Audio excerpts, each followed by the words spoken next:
Welcome back, everybody, to the Star Wars podcast. Oh, we did the loop. Oh, they got us. I never like to edit that out because it helps shame me into reminding myself to turn off the loop audio button because that's what it is. Anyways, this is the Star Wars podcast where we talk all things Marvel, Star Wars, and everything in between. Please take a moment to check our show notes to find our social media merch and more. Today, we are very gladly talking about Ahsoka, the first two episodes in full spoiler detail. So if you haven't seen the episode, I would get out of here. And I'm here with a guy who would never quit becoming a Mandalorian, Jedi, or a podcaster. It's Tommy. You're right, Michael. And I've thought about it, but your words have convinced me. I'm ready to come back and be your Star Wars podcast Padawan. Once again, I just need to make a change. No, Tommy, no. My hair. Oh, I don't need to cut off my hair so that the helmet fits. For the audio only listeners here, Tommy's pulled a knife to his beautiful locks, and that's how committed I am, Michael. That's how. All right, Tommy. So, all right, look, your hair's still there. We're good to go. But we do. Yeah, we do have a great guest here today. It is our great buddy, Star Wars correspondent, Greg. Greg, how's it going? Good. How are you? Doing great. Super excited to be talking about Ahsoka. I know you are too. We've been like chatting back and forth. So yeah, well, let me ask you first, Greg, how are you doing before we even get into all that? I feel like, you up to anything fun? No, I took scuba diving lessons recently. That was pretty rad, but otherwise, no, my life is very chaotic, but not necessarily fun. Okay. All right. I get that too. So, Greg, well, let's go ahead and get your takes up top here. There's been a lot of anticipation leading up to this and a lot of rumors of this being the sequel to Rebels. So what did you think of Ahsoka thus far? Am I allowed to swear on this podcast? Please. I thought it was fucking great. I am so fucking stoked for this. I went in very, very empty. Like I did not look at any trailers. I didn't read any media or anything. I had a general idea of the time period in which it was going to take place. But other than that, I knew absolutely nothing. And I was so stoked to essentially be getting Rebels season 5 on this. And and also then to have Hu Yang back was awesome. And there were just so many little parts of it that brought me tons of joy, which I'm sure that we'll get into. And I've only watched it once and then very quickly again to kind of take some notes. So, I think there was so much nerd service in it that it was hard for me to watch critically, really. But I was very, very happy. Yeah, that seems to be a common thread from the reviews I'm seeing. It's like the Rebels fans love this show, and if you're not a Rebels fan, you're like, what the hell's going on here? Well, Greg, I want to ask you this, since you weren't watching trailers or anything, and I guess, Tommy, I can ask you as well. I want to know, were there any big surprises? Because from my perspective, I watched one trailer, and I heard about a lot of things that were coming. I basically knew all the characters were going to show up. Was there anything that really surprised you that we got here that maybe you wouldn't have caught not watching trailers? The big thing that really surprised me that I was also very, very happy about was the return of the Night Sisters as a thing in the Star Wars universe, because in those Clone Wars episodes with the Night Sisters and Asajj and Darth Maul and stuff are some of my absolute favorite ones. And I always thought that it would be really amazing to have a Night Sisters show. As a matter of fact, I think I once DM'd you while I was in the middle of my Clone Wars watching to talk about how much I wanted a Night Sisters show. So to have that kind of mythos and storyline brought back into the show, I was very surprised and very happy. Yeah, Tommy, what about you? Anything surprised you? A little bit kind of like that, in the sense that I was surprised that Morgan is becoming such a big figure. I thought she was just there to get us into this for Ahsoka, like a setup. So I was kind of surprised that it seems like she's kind of, at least right now, the big bad until someone comes and takes the seat away. But I echo everything Greg's saying. I thought the show overall, I feel back to many, many years now when Rebels was on. And I guess I ask a question. should this just have been called Rebels 2 or Rebel? Because I think that's like to what you're saying. Like people who haven't watched Rebels are like, why do I have to watch Rebels to watch this other show? It's like it's a sequel. Like I think we can call that now, right? Like it's a sequel show. Yeah, it's a choice to call this Ahsoka. I mean, I realize she probably does have the most screen time, but like we're getting a lot of Hera and Sabine stuff, and I don't think that's going to slow down. No, in fact, it looks like Sabine may end up being as major a character as Ahsoka is going forward if these first 2 episodes are any indication.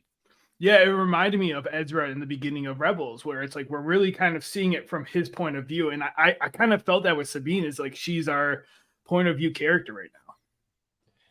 Yeah, and just like Rebels, you know, we'll start out with who we might consider a main character, and then we'll have like 4 episodes in a row that only focus on Hera, you know, and I'll be interested to see if there's anything that we could do to capture that kind of spirit of like kind of getting to know the crew all together. And then there's people out there that, you know, I don't know if they're coming, but I hope so. Zeb, where's Zeb? I mean, we saw him in Mando, but I thought that we'll was just keep cutting to him on that like station. He'll just be sipping some tea or something. Eventually, he'll come in. I am wondering if we're going to get more of like really bringing the crew back together. Like, is Hera going to join the ship and the quest again? Are we going to have Chopper rolling around, waving his arms around on the ship and everything? Is this really going to be getting the band back together? Or is it just sort of going to be Ahsoka and Sabine doing their thing with, you know, Hera helping them remotely, or like, what's the deal going to be? Tommy, I know you hate this trope, but it's definitely happening in the penultimate episode when everybody comes together and there's the team up and they're about to go do the thing. Yeah, so I definitely see it going there. I don't want it. That's my problem. It's like, give it to us early. Give it to us right away. Have the band, because like I think I said this to you off the pod, Michael. Is like Rebels to me is the most D&D like Star Wars, and I love D&D clearly, but I think it works so well with these characters where it's like they all had their own backstories in Rebels. We kind of adventured into them. They all kind of had their role too. That like they work as a cohesive group, and I think to have them separate, it's not going to have that feeling that I want. So I want that. I want as much. We only have 8 episodes, Michael. I want that as soon as possible. I don't want 1 episode. Is it 10? Only 8? I thought it was 10, but I'm probably wrong because I haven't really looked into it that deeply. Let's see. I mean, I think we'll get more. I would be very surprised. Yeah, obviously, yes. 8, and then it looks like 8. But I think that's the interesting thing, and like I think, especially on the verge of some of these new Star Wars movies coming out, specifically the one that will be in the hands of Dave Filoni, I think it's safe to say that this show is going to be a lot of setup to other things to come. For instance, I do think, Tommy, you mentioned Morgan, the Night Sister, is kind of being set up as the main villain thus far. I think she's going to be the main villain. I don't think we get anybody bigger until maybe like the last episode. I think she's the big bad, and we'll worry about the bigger stuff when we get to like the movie or maybe even season 2 of Ahsoka. I don't know how that's going to work. Yeah, and they're very clearly like setting up these like people that were Emperor or first, you know, whatever evil group being in part of the New Republic, but that's not working out for them. We saw it in Mando. We see it a little bit here. I think that's definitely going to be setting up where the future. There's clearly going to be a third group, right? Like there's going to be some evil, nefarious organization that's going to pop up once again, maybe with Thrawn as their leader. Yeah, so I wanna touch on this because it's my favorite new storyline that we're getting here between these 2 new characters that we open on in the first episode. It's Baylan and Shin Hati. I thought both of these characters were really awesome. I think that we actually don't get a whole lot of like information about who they are, what they're up to. We get a little bit, but I feel like through a lot of the action they're in, we get told a lot about their characters, right? I think Baylan, like especially when you look at the fighting styles between the 2, Hati is like just guns. It's much like Obi-Wan and Anakin. Hati is much like Anakin, where she's just running and gunning, and then Obi-Wan's more calm, cool, and collected. I mean, there's this scene when he's in the hallway where he's just like he's moving his like. He's like so robotic about and like he's so good. So I'm really excited about these characters, and I'll throw it to whoever else wants to touch on them. I was just gonna touch on, you know who they remind me of? Dooku and Ventress a little bit. Like Dooku with this kind of like, I'm still a Jedi, I have a code, and like I get that from Baylor, where like at the end of the second episode, like when he's like, you know, it's a real tragedy that we'll have to kill her, because it's like there's still this respect for the Jedi way that I feel for him. I love these two characters. Like I think I messaged you right away. I got 2 minutes of the episode and I was like, man, this is what I wanted out of the Inquisitors and Obi-Wan, is this kind of feeling of intimidation, this feeling of man, that we're coming into a group that is organized, already a blow to the good guys. And I think that fits the Rebels way. Like if we remember Rebels, they constantly were from behind. And I think I love that they're keeping that kind of theme of like, we're never ahead of the curve. We're always playing catch up to the other side. Yeah, I never really like the Inquisitors never really stuck with me. I mean, mostly, obviously, a little bit not in the last Mando series, but you know, mostly they felt fairly robotic and personalityless, and the and Balin especially, I felt like, because he has that like gravitas of like an old Jedi who's been around for a long time. And when they go to that scene on the in the Night Sisters temple where the map goes out and he's like talking about, you know, the history of the Jedi and the tall tales with a level of like respect for the past that you don't get, that I never felt like with the Inquisitors, or even like with the like in the early movies with Darth Maul and stuff like that, where they felt just more like killing machines, you know? And so I really liked that part. I really loved Shin. She was just like a cat all the time, like the way she kind of got down on her, and she was like really feisty, and the way that she had that kind of crazy look in her eyes and stuff like that was really cool too. So yeah, I was also really into both of these two. So I want to raise the sadder question, which is the portrayal of Balin by Ray Stevenson. Ray Stevenson recently passed away. We got a nice like for you Ray card at the end. I want to get you guys' feelings on like where you see this going. Is this going to be the type of thing where like do you think they're closing out his story in this season already, or are we going to be left hanging with what's going on here? He did film the whole season, right? He did, yes. I'm more so wondering, like, because my perspective was that I figured the way that they were being built up, it seemed like there's so much story to mine from these two that there's no way we can like just have these characters and kill them by the end of the season. Like, I don't think we have the time with these characters to really appreciate who they are. So it does make me a little nervous that like, yeah, Balin, we might just be left with no Balin from now on. I could see it going either way. I think if I had to choose right now, I think they wrap it up in the season, because I think they're already putting little hooks. Like we see the look she gives when he's like, we're going for power. Like I think there's some dynamics they can play with the two of them, and in general, like because they've given them so much personality, they're not just, like Greg said, they're not just killing machines. They do have wants and needs themselves. So I could see them easily wrap it up, even with like, if it was wrapped up, I could see them do it in the edit of like, someone saying something off screen or something to wrap it up. That way you don't have to worry about it. But I want to see more. I'm really sad, and even more, watching it of his death, because like I love these characters. Like I want to see them stay with the show. Yeah, I could see them wrapping it up too, or at least maybe doing something where they reduce it for some reason, or send him off on a quest and then do some CGI garbage to bring him in for bits and pieces. But I could also see them killing him off dramatically. But I mean, it would have to happen off screen, and that can't be that dramatic if it happens off screen. So maybe just one of those things where he gets sent off to do some other job and never comes back or something like that. I don't know. For better or for worse, I would put money on the fact that every Star Wars or Lucasfilm contract you sign says we are able to use your likeness in CGI no matter what happens for the rest of the time. I can guarantee that's a thing now because they do it so often, whether it's tasteful or not. So right. All right, well, let's jump. I want to go to another character here, one that is really interesting to me, because I felt like there was a lot of stuff that happened between Rebels and here where I felt like the other people were like other people felt like they were catching up with what happened in Rebels. I feel like I was catching up what happened between Rebels and then with Sabine, who is basically been trained to become a Jedi. It looks like that was cut off at some point. But I did really love seeing Sabine here. I'll actually go and say it. I think of all three of the portrayals, I think Sabine has the best spirit to the animated character. Ahsoka's great too, but I feel really good about what Sabine's doing here. Wow, really forgetting Chopper and his that's a good point. Yeah, actually, there's a lot of differences in Chopper. I'll get to later.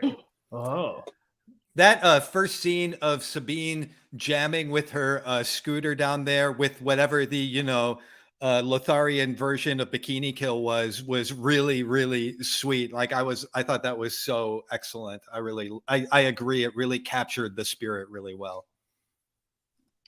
Yeah, I think Sabine is going to be a standout of this show. Exactly what you're saying, Michael. I think all of them did a good job of portraying the characters. Like I think I mentioned to you, Ahsoka had a couple of the ticks that I'm like, oh, that's straight out of the cartoon. And but Sabine had so many that I'm like, that's straight. Like you are the cartoon right now. You have the mannerisms down, the looks, the smugness, sometimes the responses, everything down to a T. I think this character is just going to blossom on this show. And I think I'm very excited to see where it goes. Hera, we'll talk about it. Hera's makeup was a little much. Really? The actress is really good. The makeup was a little over the top. I thought here's the thing, and this is Greg, maybe you don't feel this way because you don't watch the Marvel TV shows, but I love makeup. Just don't make it a CGI.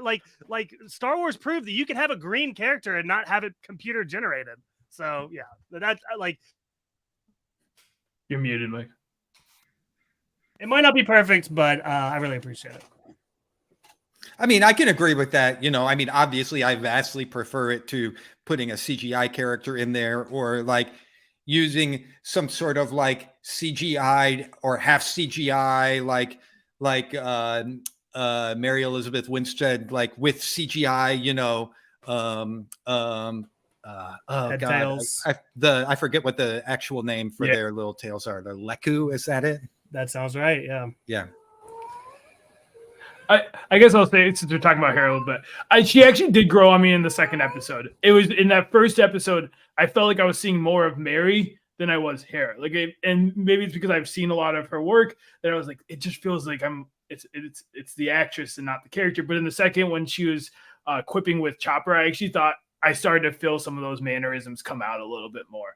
So I'm excited. I think it's a character that I'm going to have to see more of, but overall, there was not a whiff, which is, I think, the biggest thing. Like they all at least were portraying the characters as they should, and I think it helps that David Filoni has such a hand on this. Tommy, I want to go back to Sabine real quick because I gotta ask. This is like this comes up once a season, whether we're talking about Marvel or Star Wars. The fake death at the end of episode 1. Or was it a fake death? How'd you feel about it? I will say I was glad that we had 2 episodes. I didn't have to linger on that for a week. But how did you feel about did you buy that for any second? No, and I think if it was just to be like a fake death and it to be like everyone's shocked that she died, I think I would be more upset with it because it was more used to show how she's. I think the point of it was not that you should ever think she's going to die, but more to show she's still really inexperienced as a Jedi. And there's still this like animosity between her and Ahsoka and this feeling of like, you're not ready, you're ready. So I think what they used it for, I'm more okay with than like some of Marvel's like just here's a death, here's this thing just to get a shock value. It didn't feel like a shock value. It felt more like we're going to use this. I don't even think it was meant to sell that she was going to die. Like it seemed very clear to me when I saw it, like it kind of went through the very side of her, as opposed to like usually when somebody gets killed with a lightsaber through the chest, it's like right through the chest. And so to me, it seemed pretty clear from the beginning. I don't even think they were trying to pretend, I think the only thing that really makes me think that is the fact that that's how we ended the episode, and right, like that, like as if it was a cliffhanger. Yeah. And to be fair, when I was watching that, there was not 1 second or moment within me that said, "Oh my God, she's dead." Like I knew, especially we'll get onto this topic. Dave Filoni, he doesn't kill his characters. Are you kidding me? Yeah. He killed like one ever. Yeah. So staying on Sabine for a second, how I feel like Star Wars and recently like TV shows, they love dancing around a topic. And this whole like Sabine and Ahsoka big breakup. Can we just know? Do we need it? Because I know what they're going to do. They're going to wait for a flashback where we see why she decided to not come back to Sabine. But it's like, it's hard when the dialogue is dancing around it. They're like, that thing when you left me. And it's like, all right, let's just say it. Just say what happened. Yeah, it's interesting because there is like a lot there, and I will say it's an interesting part of Ahsoka's character where this is not like the first time we've seen her leave a master apprentice scenario. So it's kind of like a trend for her, and like I'm wondering how that's going to play into like her emotional arc this season, and like stop abandoning people. Yeah, I mean that will. I mean, I guess. I mean, I would guess, of course, that this is going to lead to a successful reunion and increased maturity for all involved, because that would be a pretty standard arc for this kind of thing. But it'll be fun to watch. I will say that if they are going to do a flashback, I wish they would have done it before the reunion rather than doing the reunion and then flashing back to it after, because I think it would have brought more weight to everything that is happening here. Like maybe we could have opened the episode with that, or had our first scenes of Ahsoka together have the flashback or whatnot, just to bring a little more heft to it, to the inevitable reunion, which we all knew was coming anyways. Y'all want to talk about Ahsoka? I mean, it is the name of the show. I feel like we've been so excited with these Rebels characters that we need to talk about some Ahsoka here. I thought it got off to a good start. I really liked the Raiders of the Lost Ark-esque beginning of, finding the idol and then escaping. Obviously, she got to show off her Jedi skills against the assassin droids. I thought the whole thing of her jumping in the hole and then getting them from underneath was really fun and cool, even though I did see it coming a mile away. But I mean, I will say it's probably going to take a little bit more for, I think, the judgment to come, because the character is a little more stoic and reserved and is played that way, and that's what we expect. But it may be a little while, I think, for Ahsoka to warm on us, as opposed to someone like Sabine, who has such an outward character, who is so vividly portrayed. Yeah, well said. I really like this portrayal. I would say it does match with like kind of what we get. There are like stages to Ahsoka, and like we see her become, it's almost like the stronger she gets, the more stoic she gets. Mm-hmm. And again, like Dave Filoni has made the comparison to Gandalf a lot, and Gandalf the White, and she's kind of in her like Gandalf the White era, so I really I like the way that they're going about it. I don't think I have any issues with the portrayal of Ahsoka.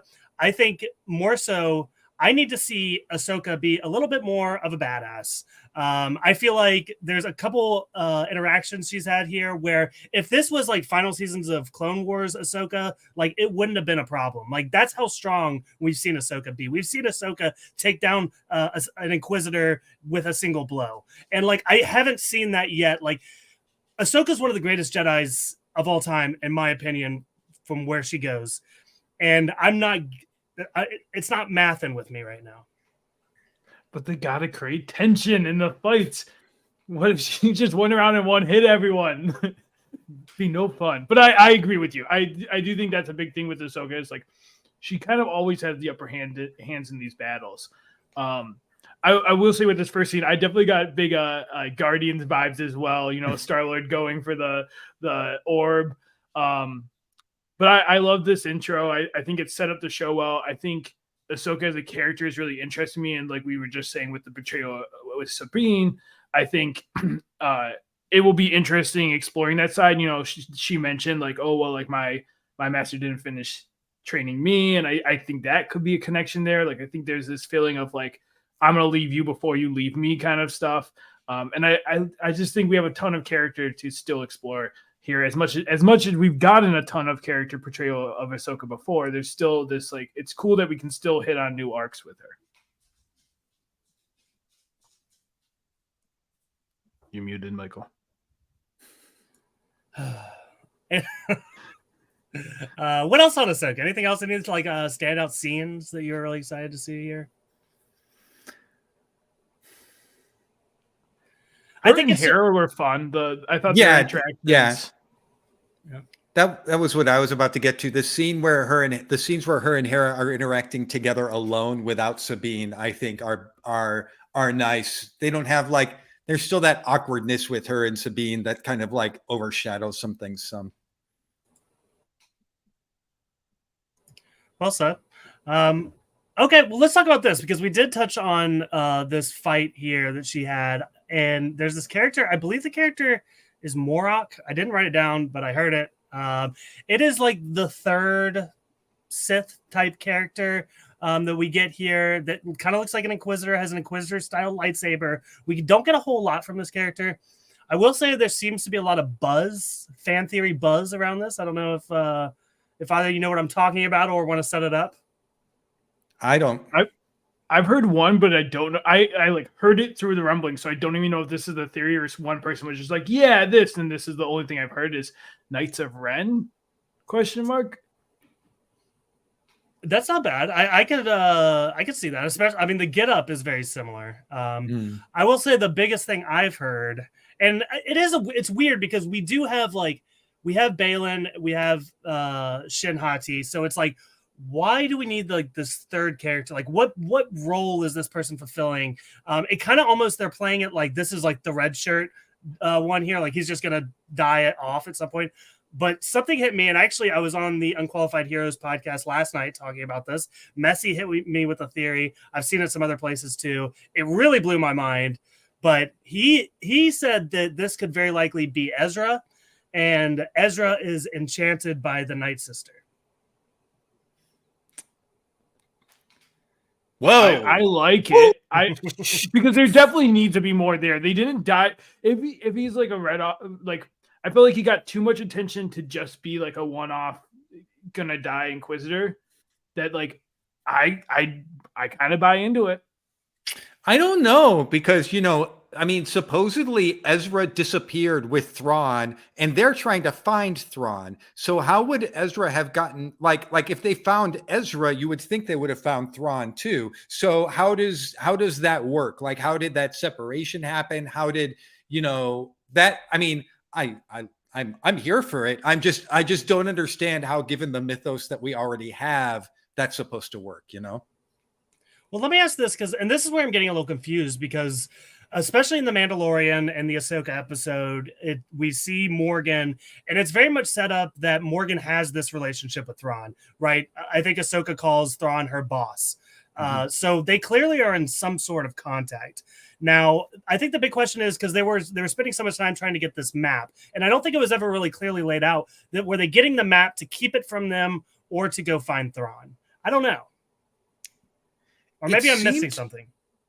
It seemed to me that it was to go find Thrawn because it wasn't until after they got the map that they started building the big, Stargate, and so that's how it struck me. I mean, you're right that it does feel like there's a connection there, and maybe it's just some weird, strong force, through the universe connection or something like that. But it seemed to me like they needed the map to take the next step. Didn't they show it in the episode where so I do think they're going to find Thrawn but I don't know if it's Thrawn that's talking to her because so there was a moment in the map where you hear this voice and so it's like there's this connection, so she keeps hearing this voice and she's like Thrawn, so I think that's the only reason she thinks Thrawn's still out there. Now who's to say it's really Thrawn or it's somebody or something else reaching out to her, but I do think like that's why she feels so confident that there is this other pool. I think there's a lot. I have theories of like, we keep seeing the three statues and like in Rebels, there was a whole thing about like going back in time. Like, are we going to get into that stuff at all? The gateway and this idea of like this bridge to different galaxies. There's so much stuff there, but I definitely feel like we're being led to think certain things, I think, on purpose, and being led to feel so, like, even with the mask guy, like we're saying, there's definitely more there, because why have him masked when you're showing Baylan, these other people's faces? What if it's Dark Jar Jar, guys? They're finally doing it. Dark Jar Jar Inquisitor. That would be wild. I wouldn't. I'm here for it. I'm here for that too, all day. Every Star Wars. We just got to I had to get it in early on the first episode. Hey, now we don't. Dave Filoni never kills anyone off. What if it's Kanan? If we're really getting the band back together. Yeah, that would be interesting. Crossed lovers in Hera and Kanan here. Tommy, you touched on possible time travel. I just want to say the Lego Star Wars Holidays special already did that, and there's no way they could do it any better. You're right. What was I thinking? For real though, that's it sounds silly, but that's actually a really enjoyable little special. No, I watched it. It was very good. Okay. Let's see here. What else can we touch on? Some Easter egg thingies. I mean, we got some Easter eggs. More. Yeah. So in the Oh, sorry. Go ahead. No, I just wanted to touch on Hu Yang a little bit, because I so enjoyed the return of Hu Yang as a major character, because again, Hu Yang at the center of what I consider some of the more memorable, Clone Wars episodes, especially in the way that, Hu Yang's presence and role in the Jedi, his history, his, he opens up a major, sort of world building part of how Jedis get their lightsabers and how they build them, and his history as a part of that. And then to see him come in as a character and bring that knowledge to bear, I think is a really, really cool expansion of the Star Wars universe that I was really, really happy to see. Yeah, I agree. And that's actually, you're reading my mind, Greg, because that was one of the things I was going to touch on in my Easter eggs. Who's voicing Hugh? Yes, David Tennant from Doctor Who. That's right. And I think he does a really good job here of really bringing personality and compassion to this character. He voiced it in Clone Wars as well, didn't he? Oh, really? I didn't know think it was a reprisal. Yeah, I believe he did.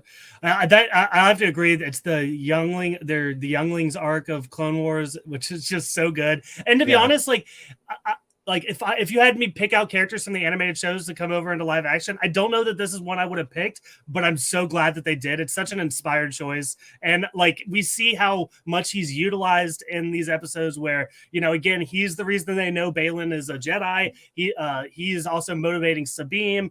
He's such a bright spot, and he's going to be a really helpful part of the crew too. So Going off that, another voice actor coming in, Clancy Brown, coming in, reprising his role as Ryder. I'm kind of a sucker for Clancy Brown. I don't know, he's in everything. I always love when I can see him on the screen. And then the other person there that we see, an older Jal Krell, who's now a senator. Exciting. It's exciting to see any way they can fold in these characters that were in the Rebels series. Yeah. Another one that I always forget about, but I was reminded that, Dave Filoni is back voicing Chopper, which I don't know how that works. How does that make sense? But he is credited as the voice of Chopper. He makes the noise. He probably does exactly that into some sort of voice synthesizer doodad, I did really love Chopper. I thought the portrayal of Chopper was excellent. It was really, really, really good. Yeah, he was so fun. It was, we got him flexing a little bit. He was a lot of great. Throwing stuff around. No war crimes on this podcast, Michael. Yeah. There's a lot of good TikToks about, the war criminal Chopper, but no, he's really great. And I did want to touch on, I think the biggest change here is you can really make out the words he's saying under the womp womp womps. I've seen videos where people have gone back and subtitled exactly what he's saying, and it matches up perfectly. So that is an interesting element that we're getting here in the live action version of Chopper. Yeah. I didn't notice that. I'll have to pay attention to that again. I'll try to find the video, and if I do, I'll put it in the show notes too, so everyone can go look. It's I interesting. really do hope we get more Chopper. Like if Hera ends up off to the side for most of the episodes, then naturally we're not going to get more Chopper, and that would almost make me more sad than not getting more Hera, honestly. Yeah. What else we got here? We went back. Yeah. Go ahead. Sorry, I keep it. We got a kind of Ezra. I actually thought, we saw the little recording from the end of Rebels. I thought just from the little bit, we'll have to see if he's coming, right, guys? If the live action version is there in full form, but I thought he actually got a lot of the mannerisms of Ezra as well, and just the little bit that he did there. And this kind of transitions into a question I have for you guys.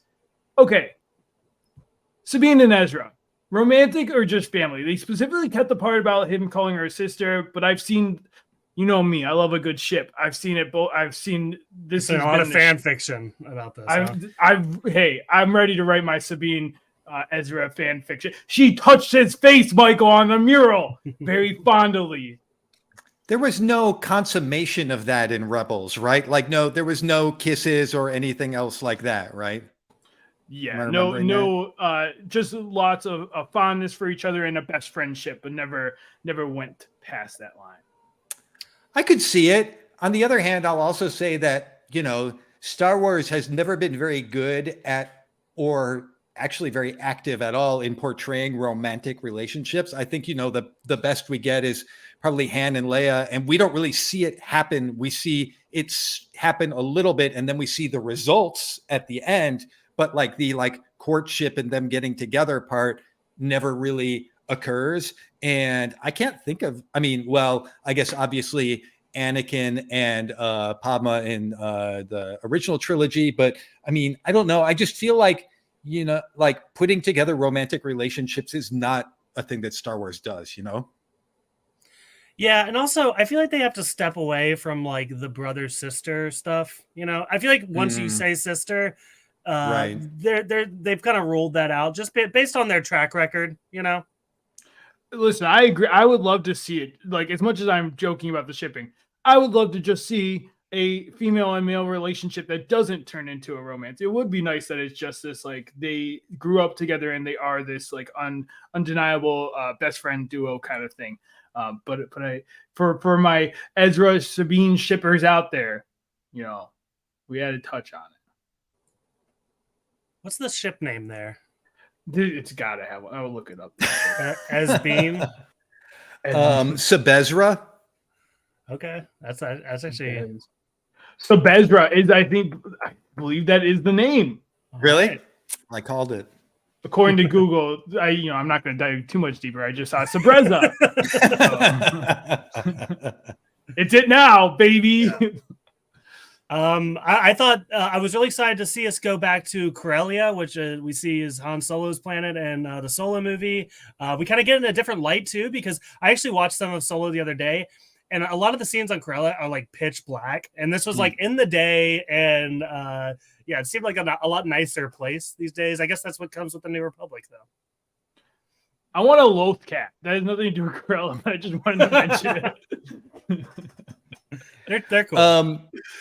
The Lothcats are very cool. I saw somebody say that the Lothcat had overtaken Baby Yoda as the cutest creature in Star Wars, and I think that's a hot take personally, but the Lothcat is very cool. Michael, off-season podcast, top 5 cutest things in Star Wars. Porgs, bring it. Ewoks. Yeah. Maybe a tier list. Yeah, tier list. Yeah, and then what about what about the little droid?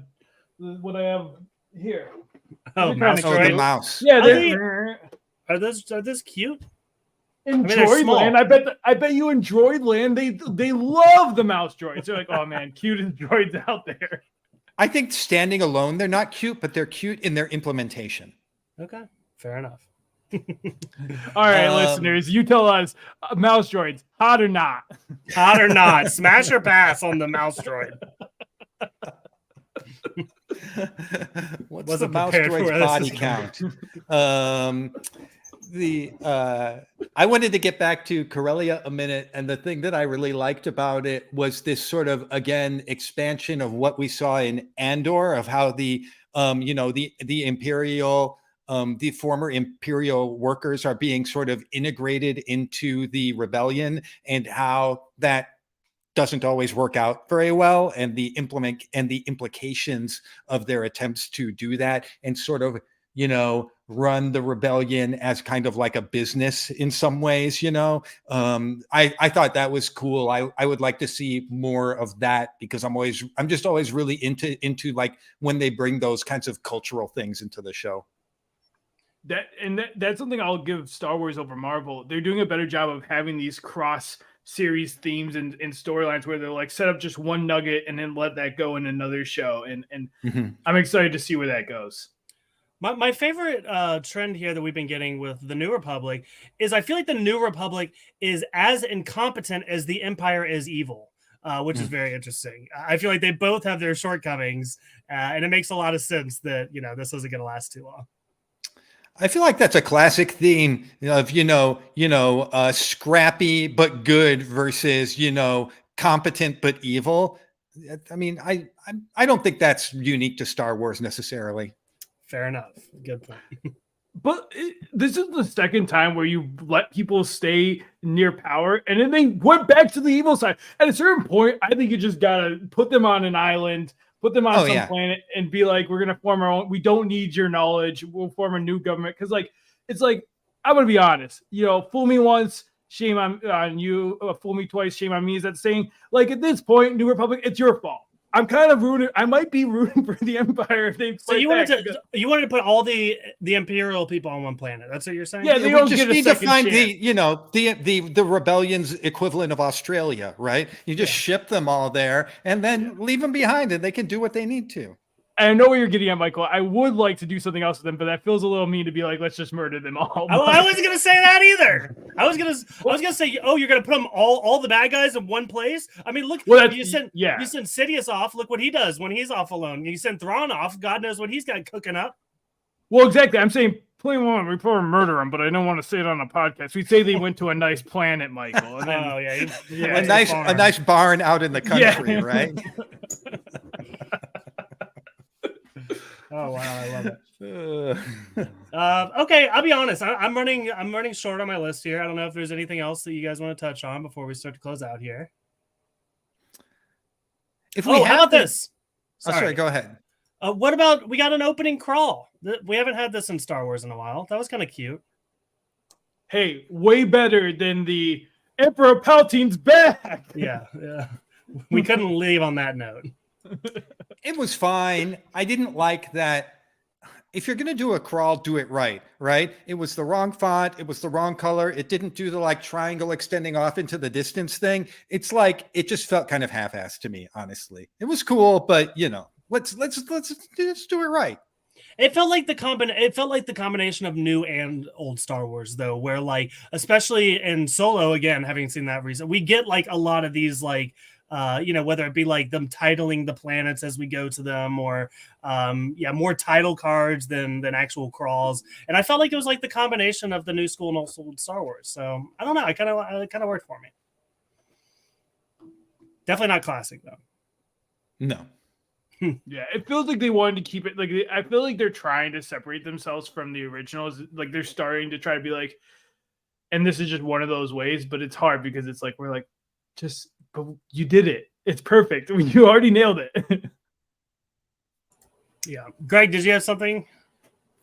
I was trying to, and this is my memory failing. We've got the Night Sisters back. Did Asajj die? So, spoilers, she is dead according to a book that came out after the Clone Wars called The Dark Disciple, which actually tracks the love story between her and Quinlan Vos from Clone Wars. It's actually a pretty good book. I read it.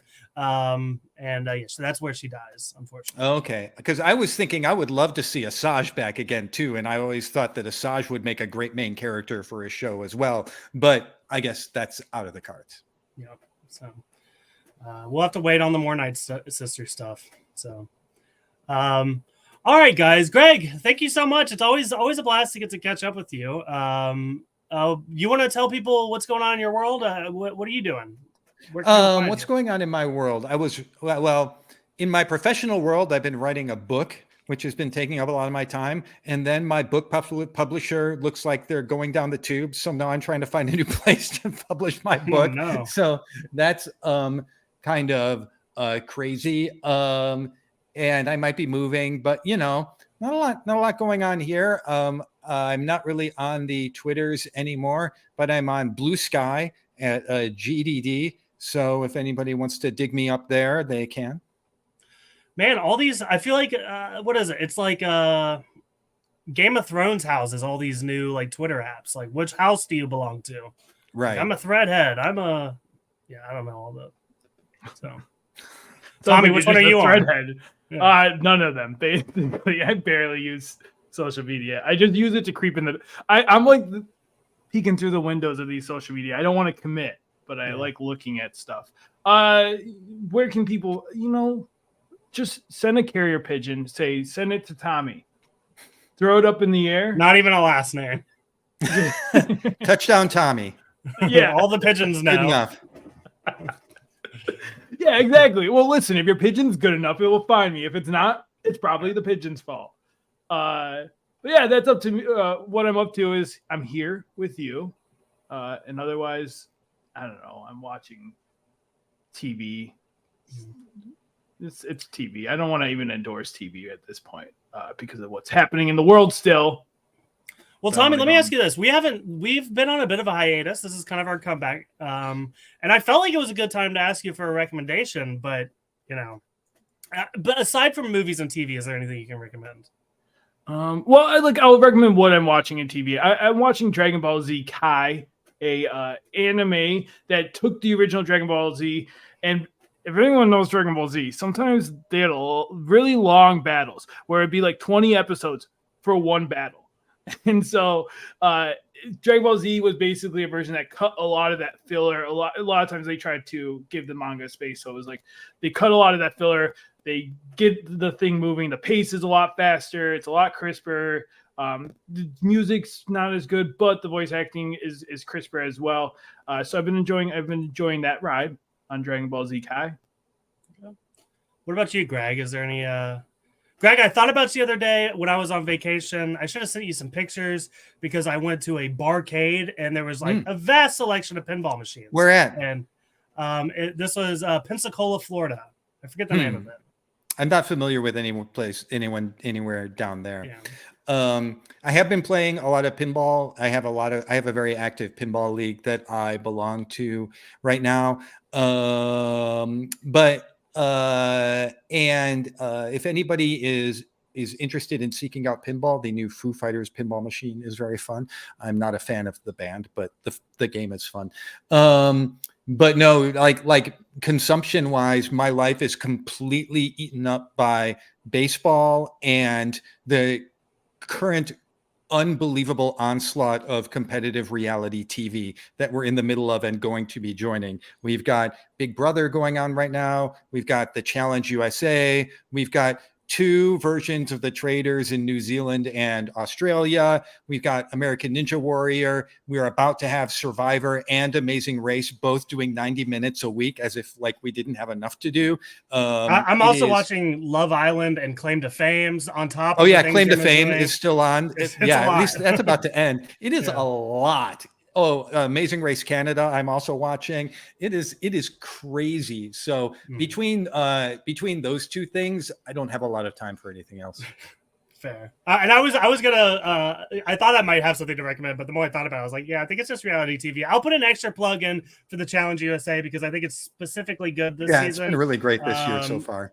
So if you were one that didn't like the first season, or you're like a Tommy that doesn't watch the Challenge at all, it might be time to hop in. Or don't. No, listen. Or don't. No, listen, I won't be a Challenge hater. Okay. Yeah. But also as a podcast, we recommend watching Rebels. If you made it this far, yes, and you haven't absolutely. seen Rebels, go watch it. It really is a cool series. Like, yes, you can probably watch Ahsoka without it. I feel like you're going to get more from it if you watch it. Has anyone published like an episode list of like here's like the key things to watch in Clone Wars and Rebels to catch up with Ahsoka? Because I mean, we are talking about like 200 episodes of TV clearly, and I think it feels like you could distill it down to 30 or so, maybe.